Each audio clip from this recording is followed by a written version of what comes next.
So students, once again we continue with the nucleophilic substitution reactions of alkyl halide. हमने पढ़ा था कि alkyl cyanides कैसे बनाएंगे, आइसोसाइनाइड्स कैसे बनाएंगे. अल्काइल साइनाइड को बनाने के लिए पोटेशियम साइनाइड या सोडियम साइनाइड से हम अल्काइल हैलाइड को रिएक्ट करते हैं, और आइसोसाइनाइड बनाने के लिए हम सिल्वर साइनाइड से रिएक्ट करते हैं. अब हम थोड़ा सा आगे बढ़ें. अल्कोहलिक KNO2 पोटेशियम नाइट्राइट या सोडियम नाइट्राइट से अगर हम ट्रीट करेंगे अल्काइल हैलाइड को, तब क्या बनता है?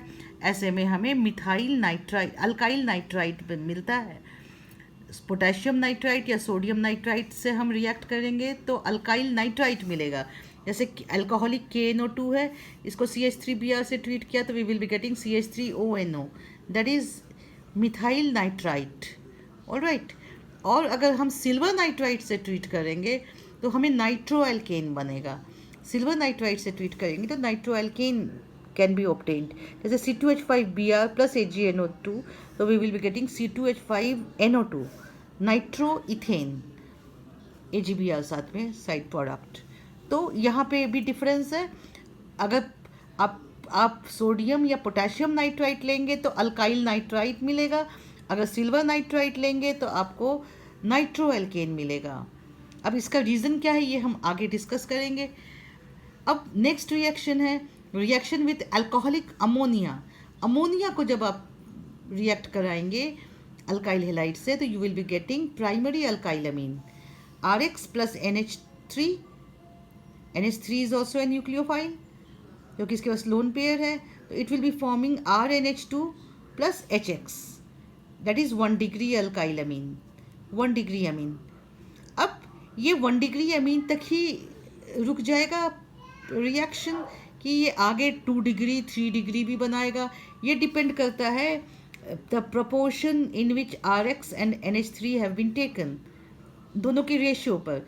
अगर RX अमोनिया अगर एक्सेस है, सपोज करो अमोनिया एक्सेस है, तो फिर major product will be that is 1 degree amine. मगर अगर RX is in excess then the reaction will not stop here, it will continue. अब देखिए यहाँ पर रिएक्शन जो है, अगर RNH2 फिर RX से रिएक्ट करेगा, फिर एक और हाइड्रोजन डिस्प्लेस होगा and we will be getting 2 degree amine that is R2NH.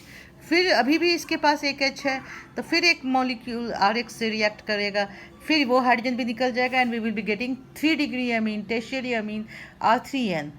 अब यहाँ पर R3N के बाद ये अगर एक और मॉलिक्यूल से रिएक्ट करता है तो ये बनाता है टेट्रा अल्काइल अमोनियम हैलाइड.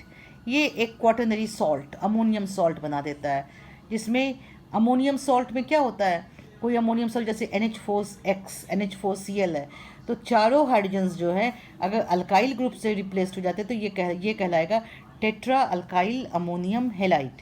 ये क्वाटरनरी अमोनियम सॉल्ट बन जाता है फाइनली. तो इस रिएक्शन को हम कहते हैं हॉफमैन्स अमोनोलाइसिस, हॉफमैन्स अमोनोलाइसिस. ऑलराइट. तो यहाँ तक हमें पढ़ना है न्यूक्लियोफिलिक सब्स्टिट्यूशन रिएक्शन.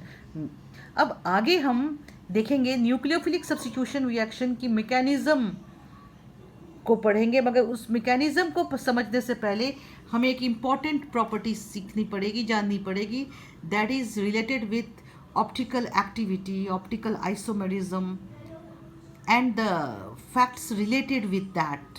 तब हम समझ पाएंगे कि न्यूक्लियोफिलिक सब्स्टिट्यूशन रिएक्शन की मैकेनिज़्म कैसे गाइड होती है. थैंक यू बेटा.